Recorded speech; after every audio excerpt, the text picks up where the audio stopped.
Okay, you guys ready? Ready. And what is the show called? Dialed. It is, right? Yeah. Why did we even invite you on this show?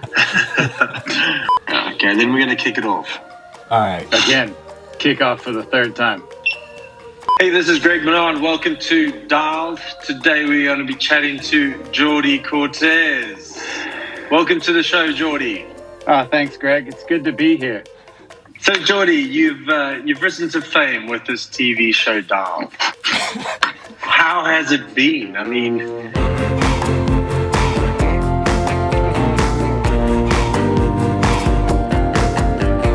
we have had some requests in the comments to get you on Dialed, Greg, but it sounds like this episode's going to be a little different. Normally we'd be asking you the questions, but you wanted to ask Jordi the questions.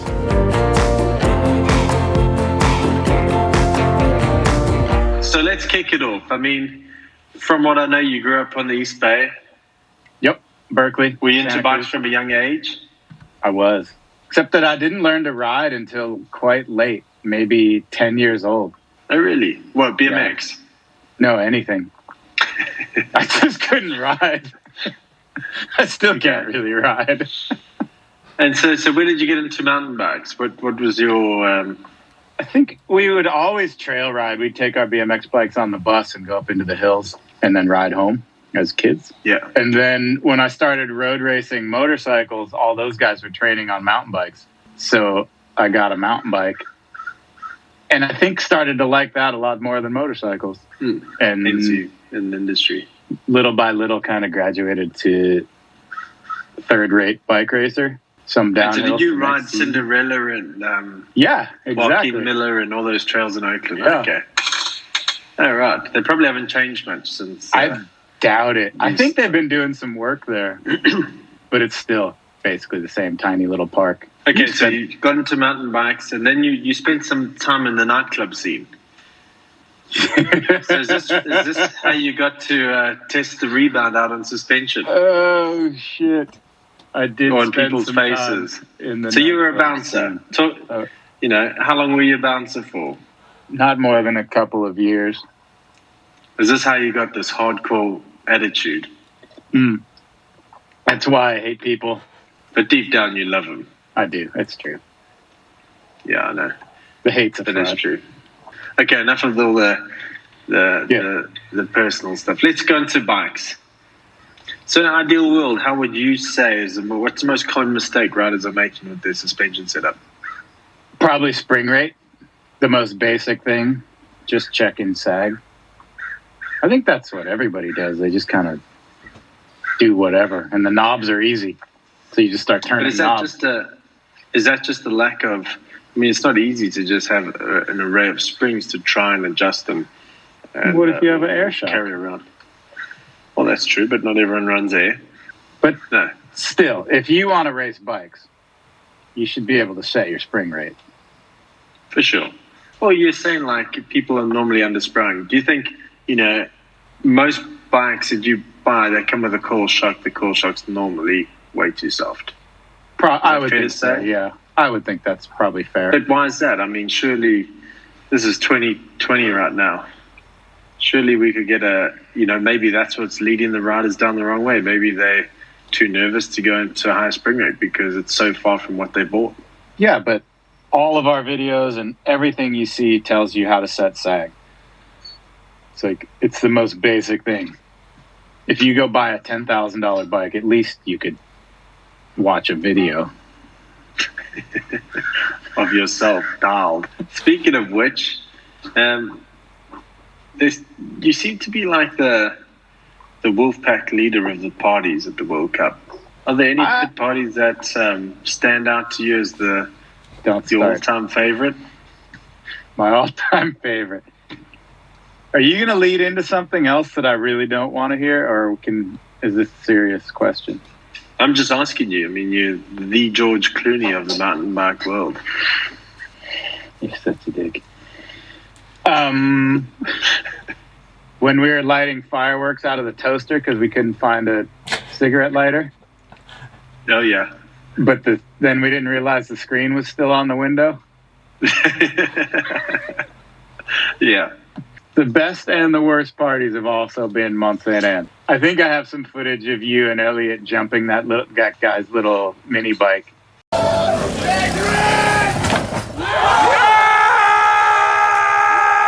So what's your best World Cup? What is your favorite venue? I like Leogang quite a bit as a venue. Why is it your favorite? Why Leogang?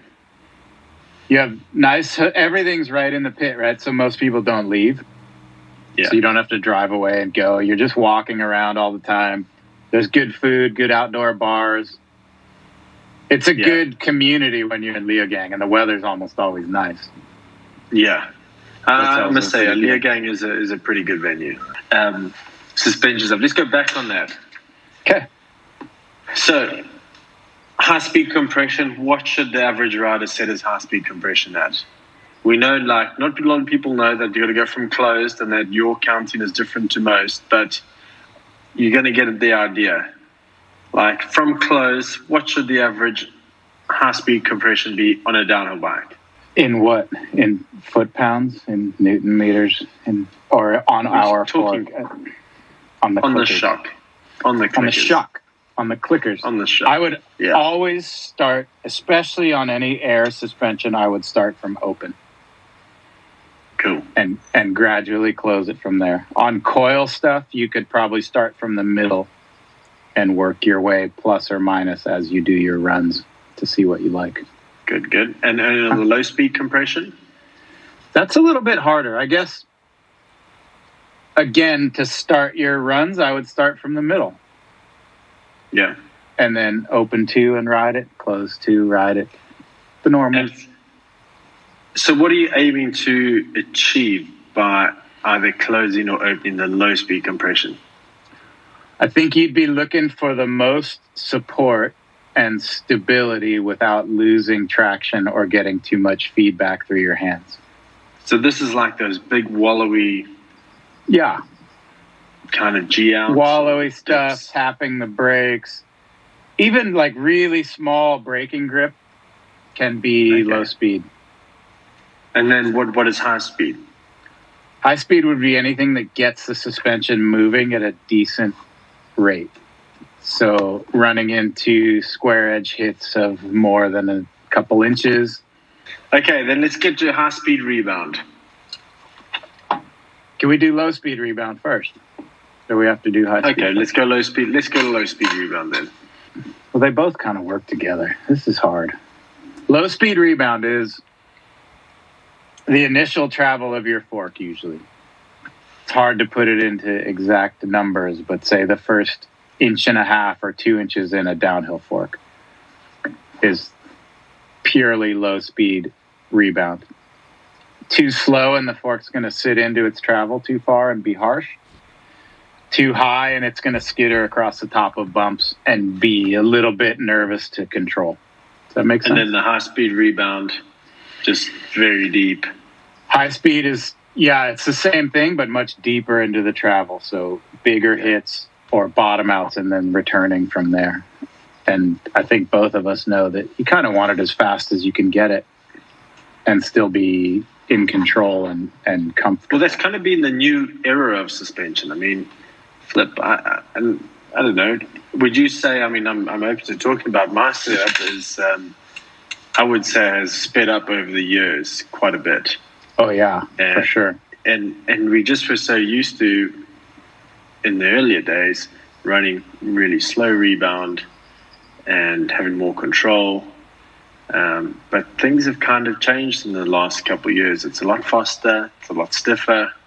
Am I possibly on the slower side of the majority of riders? You're on the faster side. Because I'm still pushing to try and get my suspension rebounding faster and faster, but I battle to control it. I think your height, like your limb length, legs and arms, lets you keep really good control of the bike underneath you. Whereas somebody that's a lot shorter might not always be able to compensate for that really fast rebound. Oh, right. You've got so much room to let the bike move below you. Yeah.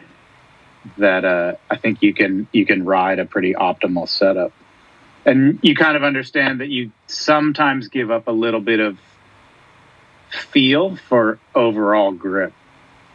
And to me, when it's fast to rebound, the bike's, it's a faster bike. It is a faster bike, for sure. I can't control it all the time. I feel like it pushes a lot. So it's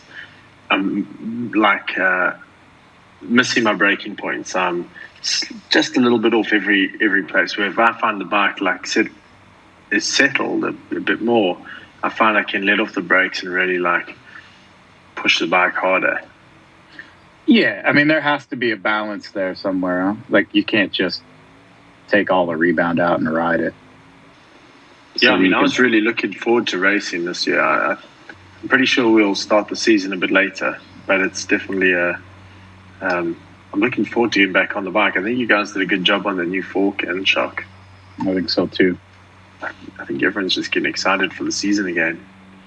It's funny. I am.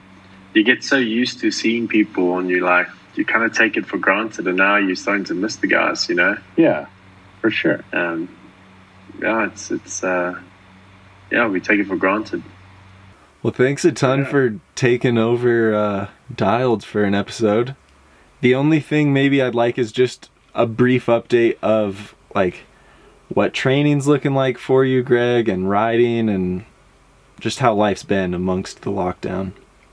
I got a trainer. I've got a bike shop down the road, so I went and got the demo trainer out, and I joined up to Zwift. I was trying to do like all these different exercises. I've got like my house is built on these big R-beams, and I've got like a pull-up bar, which I've taken a crown off a Fox 40 and an old stem, and I've clamped the two together on the R-beam. No way. And then I put a handlebar on. And so I was like pull-up bar and doing all these exercises, and I was like getting ready for the opening round, and that got cancelled. Then it was like, we're ready. We're going to go into Maribor or Lozenge or whatever. That trip didn't happen. I was like, Fort William it is. So like we kept like moving the targets. Yeah. And then eventually I was just like, this would be a good time. We live such a busy life. We always like traveling, or we racing, or we training, and let me just take like 2 weeks now and just, still keep running. I'm running like every second day. I'm riding every second day. I'm alternating between riding and running. So I'm still training a bit, but more no structure, just ticking over and just relaxing and just trying to make the most of being at home. Nice. But I've really enjoyed the riding because there's such rad forests across the road from where I live.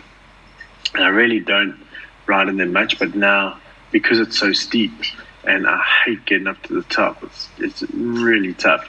But now that there's nowhere else to ride, I have to ride to the top, and I've really enjoyed the trails down. So it's been super cool. I've enjoyed it there. Nice. That's cool. Yeah, that's awesome. Yeah. Thanks, guys. Awesome. Sweet. Thank you. Have a good guys. day there. Ciao. Talk to you guys soon. Bye, guys.